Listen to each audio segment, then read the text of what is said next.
video will help you to learn and master the different kinds of notes, rests, and their time values. Notes represent sounds in music, while the rest is the opposite of it.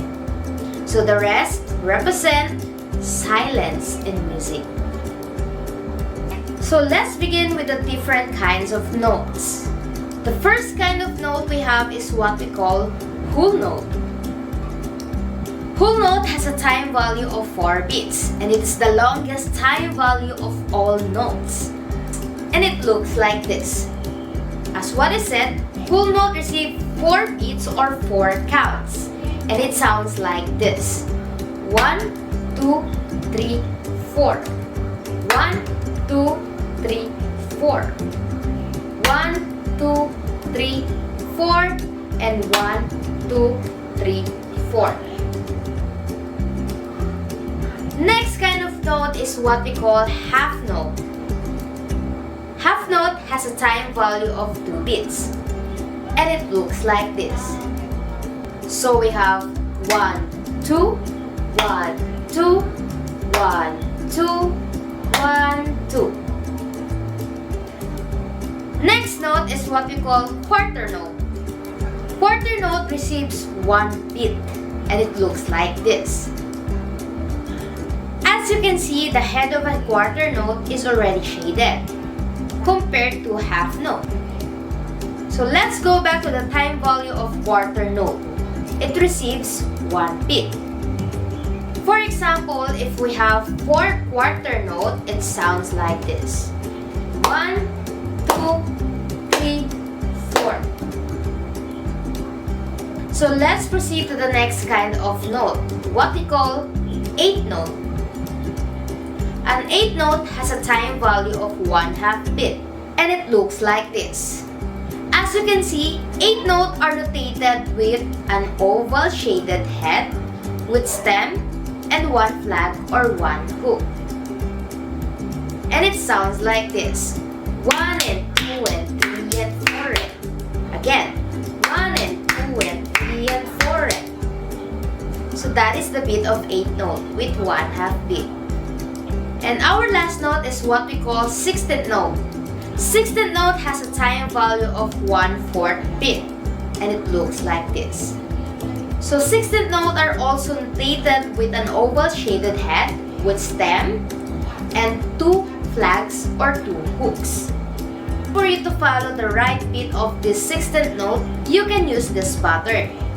1, E, and up. Again, 1, E, and up. And it sounds like this. 1 E and up, 2 E and up, 3 E and up, 4 E and up. Again. 1 E and up, 2 E and up, 3 E and up, 4 E and up. Okay, so our different kinds of notes are whole note, half note, quarter note, 8th note, and 16th note. So now, let's move on with the different kinds of rest. When we say rest, it represents silence in music. So the first kind of rest is what we call whole rest. As you notice, the names or types of the rest and notes are almost the same. The only difference is that you just replace the word note to rest. So here is the example table. As you can see, the names and the time values are the same. But always remember, notes tell us how long to play beats with sounds, while the rest tell us how long to play nothing or have silence in music. I don't think you will be confused between the notes and rest because the symbols are different, as you can see here in the table. So let's discuss it one by one. Let's go back with the whole rest. It receives 4 beats like whole note, but 4 beats in silence. So here is the example.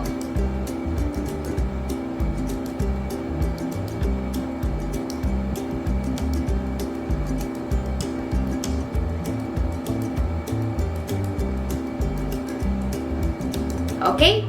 Next is half rest, and it receives 2 beats in silence. For example,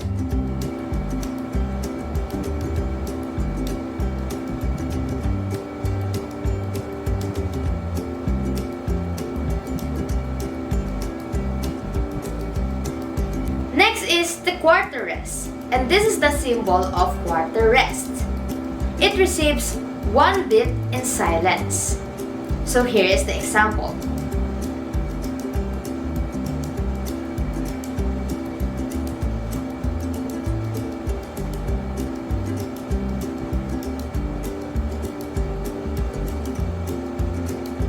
Next kind of rest is what we call 8 rest.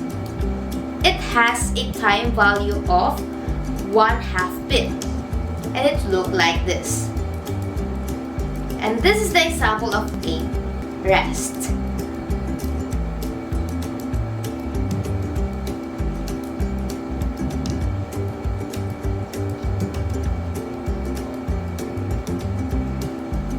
And our last kind of rest is what we call 16th rest. Just like a 16th note, it has a time value of 1/4 beat.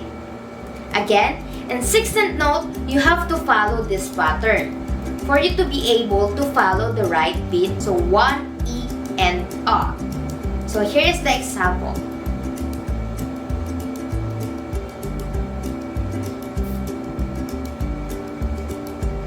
So our different kinds of rest are full rest, half rest, quarter rest, 8 rest, and 16th rest. There you have it. Now, you already know the different kinds of notes and rest. So these are the rhythm tree notes and the rhythm tree of rest. Another information, when dots are seen beside a note or rest, alter its time value to increase the original beat of a note or rest by half of the original values. Let's see this example. A half note with a dot will be called as dotted half note, and its time value will have 3 or 3 beats. So why do we have 3 beats? Because the value of that is half of the value of the note being placed with it. Let's say for the example of half note. We all know that the time value of half note has 2 beats, and the half of 2 is 1. Right? Okay, therefore, 1 will be the value of dot. Just remember, the dot is half of the value of the note or rest being paired. So if we see a dotted half note, it receives 3 beats. So look at this example. Now, let's have the summary or recap of what we discussed for today's lesson. Just remember that notes are the representation of sounds, while rest are the representation of silence. And we should always remember, when a dot is placed beside a note or rest, its time value increases by half of the original time value. And that's all for today. If you have learned something, please subscribe to my channel. Thank you for watching.